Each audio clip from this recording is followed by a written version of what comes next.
C'est un réel plaisir de vous retrouver, chers téléspectateurs de la BTV. Bonsoir ou bonjour, dépendamment de la localité actuelle de chacun d'entre vous. Bienvenue dans cette édition du journal Vespéral, parlé en langue française, dont j'ai l'honneur de vous présenter. D'abord, les grands titres. Dans le cas des conflits entre les employés, l'employé doit écouter les deux côtés dans le cadre d'éviter de punir un innocent. Le mauvais état des routes et des véhicules usés, ainsi que les chauffeurs qui ne respectent pas le code de la route, sont parmi les causes des accidents routiers qui s'observent à la mairie de Bujumbura. Les détails et d'autres informations dans un instant. Bienvenue encore une fois. Dans le cas des conflits entre les employés, l'employeur est invité à écouter les deux parties dans le cadre d'éviter de punir un innocent. Tels sont les conseils de Arkad Habonimana. Il est maître. Ses propos sont à retrouver dans son reportage signé Bernice Iguilanese. Quand un employé est viré ou sanctionné injustement par son employeur, il est de son plein droit de porter plainte pour qu'il soit dédommagé, comme le confirme maître Arkad Habonimana.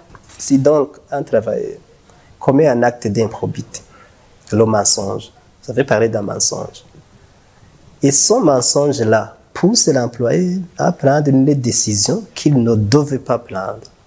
Il y a la faute de l'employé origine du mensonge. C'est un acte d'improbité. Mais il y a également la faute de l'employé qui prend une décision à la hâte. Si, sur base de fausses informations, sur base de faux renseignements, il prend une décision injuste, lui aussi a commis une faute. Il est de l'obligation de l'employeur, avant de prendre toute mesure punitive, toute mesure de sanction, de vérifier, d'entendre l'employé en jeu. Si, après vérification, l'employeur constate que la décision prise était injuste, il est dans le devoir de rétablir l'employé sanctionné dans ses droits. À supposer que la rumeur a poussé au licenciement, il faut que l'employé réintègre le travailleur injustement licencié au travail si les deux s'accordent sur son mode de réparation. Ou sinon, il faut indemniser pour licenciement abusif. Il faut également punir. Il faut punir l'employé qui a été à l'origine de cette situation. Maître Arkad Habonimana indique certaines des instances servant à résoudre les conflits du travail. Il y a deux institutions. Il y a l'inspection générale du travail, qui peut porter le cas devant l'inspection générale du travail. C'est un service du ministère du Travail. Ce service est chargé de concilier, d'arbitrer les conflits entre les employés et les employeurs. Ce n'est pas un organe de la justice, non, ce n'est pas un tribunal, ce n'est pas une cour, c'est un organe du pouvoir exécutif, c'est un organe du ministère du Travail. Il peut arbitrer, cette inspection peut arbitrer les conflits entre les travailleurs. Il a la mission de conciliation, il n'a pas la mission de juger. Si les deux ne s'accordent pas sur la conciliation, la partie lésée peut saisir le tribunal du travail. C'est cette fois-ci la justice. Le favoritisme, la jalousie, l'obsession du pouvoir sont les uns parmi plusieurs motifs qui poussent certains employés à accuser à tort leurs collègues dans les différentes institutions du travail. Le mauvais état des routes, des véhicules usés, ainsi que les chauffeurs qui ne respectent pas le code de la route sont parmi les causes principales qui provoquent les accidents routiers qui s'observent ces derniers jours en grand nombre à mairie de Bujumbura. Selon les données de la Croix-Rouge Burundi, les personnes qui meurent après ces genres d'accidents est effrayant. Reportage signé Patrick Hatangiman. Aujourd'hui, il est difficile pour les piétons de traverser une route à mairie de Bujumbura, car ce qui handicape la circulation dans cette ville se multiplie de jour en jour. Des accidents de la route continuent de s'enregistrer. Dans la zone interdite aux engins à 2 et 3 roues, la situation est moins grave. Mais dans le reste de la ville, les piétons sont obligés de courir vite car la plupart des chauffeurs négligent de freiner ou ralentir à l'encontre des piétons. Selon le site internet de la Croix-Rouge Burundi, plusieurs facteurs sont à l'origine de l'accroissement du nombre des accidents de la route, tels que le mauvais état de la voie routière et des véhicules, le nombre important des chauffeurs qui ne sont pas passés par l'auto-école, la vitesse trop élevée et la prise du volant en état d'ivresse. Selon le même site, en 2022, près de 3500 personnes ont été victimes d'accidents de la route et plus de 400 d'entre eux y ont perdu la vie. Chaque année, plus d'1,35 million de personnes meurent des suites d'accidents de la route dans le monde entier. Et ces accidents constituent la première cause de mortalité chez les enfants et les jeunes de 5 à 29 ans. Quant en Afrique, plus de 272 000 Africains perdent la vie sur la route chaque année.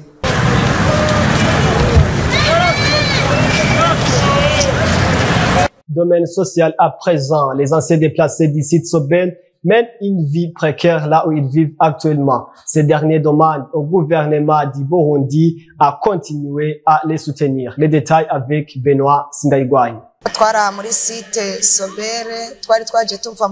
Nous sommes venus ici en provenance du site Sobel où nous étions rassemblés dans le site des déplacés. Arrivés ici, la vie nous a été difficile. On nous a renvoyés du site Sobel. Nous faisons un petit commerce ici, tout au long de la route. Mais les agents de sécurité ne nous facilitent pas la tâche. La vie nous coûte cher. Pour nous, qui sommes des bas citoyens, c'est difficile de faire vivre nos enfants. C'est pourquoi nous avons préféré de venir ici, faire les petits commerces pour faire vivre nos familles. Ce sont les lamentations des anciens déplacés qui étaient dans le site Sobel en commune Mutimbuzi de la province Bujumbura. Ils disent qu'ils mènent une vie précaire et demandent à l'État de faire de son mieux pour sauver les vies.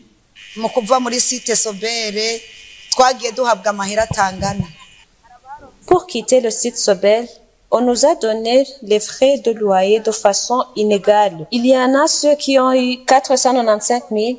Quant à moi, j'ai eu 170 000. On nous a dit que c'est une aide qu'on nous donne pour les préliminaires.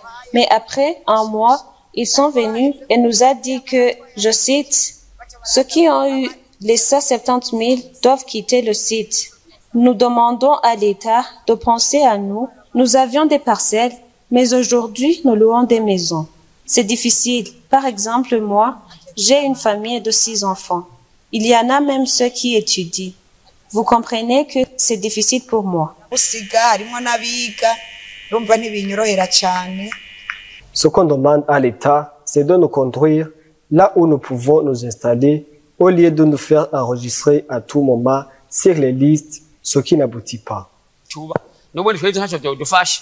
Vous saurez qu'après 40 000 personnes ont été affectées par les inondations dans cette zone de Gatumba et parmi elles, 13 000 ont dû quitter leurs maisons selon le rapport de l'Organisation internationale pour les migrations OIM sorti le 8 septembre 2023. L'avant-dernière actualité de notre journal. Des mois passés de quelques jours sont déjà écoulés après le lancement officiel du programme Zéro Déchet initié par la première dame du pays, Angeline Ndayishimiye. Toutefois, des lacunes sont toujours observables car ceux qui essaient d'accompagner son programme se retrouvent confrontés à certains défis. Annie Laurine Kakouz. Après plus d'un mois du lancement officiel de la campagne Zéro Déchet visant de rendre la mairie de Bujumbura un environnement sain et plus touristique, il se manifeste toujours des imperfections dans certains endroits. Au quartier 10 de la zone Gagara, près du marché Sion, les personnes trouvées sur le lieu se lamentent toujours de l'insalubrité dans leur lieu de travail et que c'est un lieu entouré par les restaurants. Vous voyez ce chemin qu'on appelle Kumbaho, il y a vraiment un peu d'hygiène. À cause de ces déchets là-bas, vous voyez beaucoup d'eau, qui ne donne pas de la propriété pour la respiration. Nous allons quand même être contaminés par beaucoup de maladies, surtout la maladie de choléra et la maladie causée par l'hygiène. Cependant, Au quartier Jabé, près du marché, les femmes commerçantes avec lesquelles on s'est entretenu nous ont dit qu'il y a une évolution dans la mise en œuvre de ce projet, mais que certains obstacles s'y manifestent toujours pour que ce projet soit achevé. Ce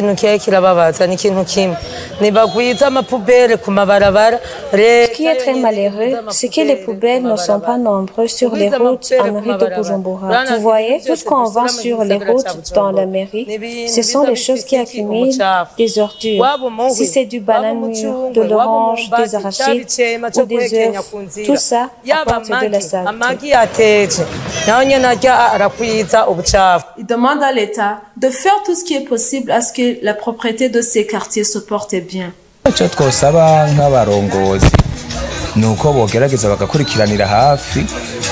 qu'on peut demander à l'État, c'est qu'il disponibilise des lieux appropriés pour jeter des ordures. Aussi, que ces ordures soient collectées à temps, que toute personne soit responsable d'éradiquer l'insalubrité en collectant les ordures pour qu'on puisse les acheminer vers les lieux appropriés.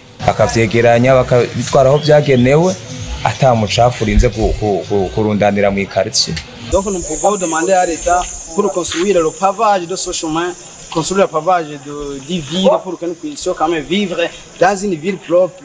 Cela est ainsi alors que ce projet a été inauguré le 19 mars 2024. Ainsi, c'est mentionné que ce projet durera 100 jours dans son accomplissement. Avant de continuer, jetons un coup d'œil aux publicités. Hello, can you have Blaugrana Crew, please? Blaugrana Crew! Blaugrana Crew! Blaugrana Crew!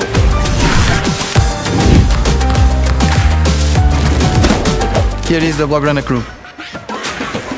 Rejoignez le Blaugrana Crew, participez à la promotion et gagnez des prix offerts par 1xBet et le FC Barcelone.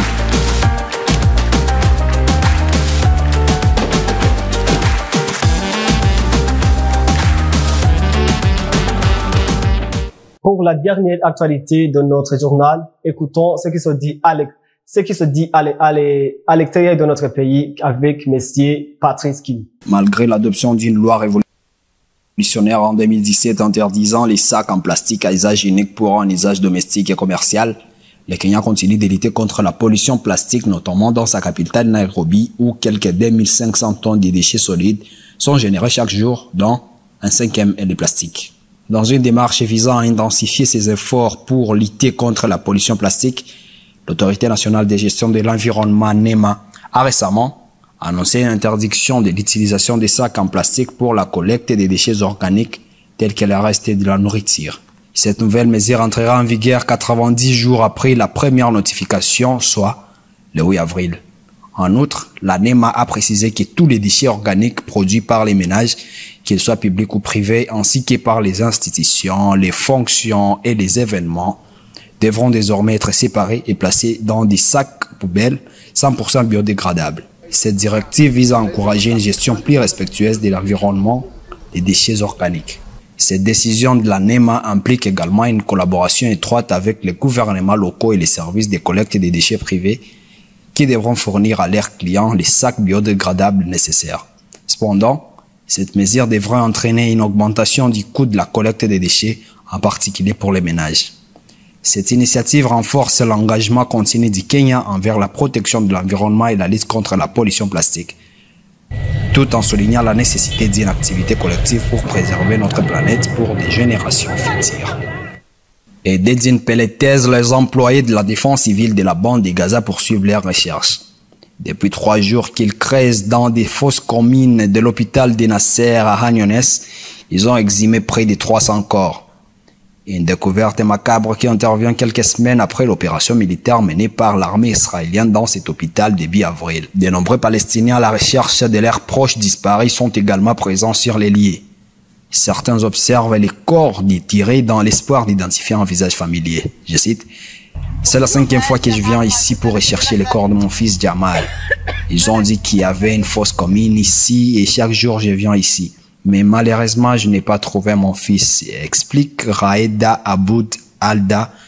Elle est mère d'un garçon disparu.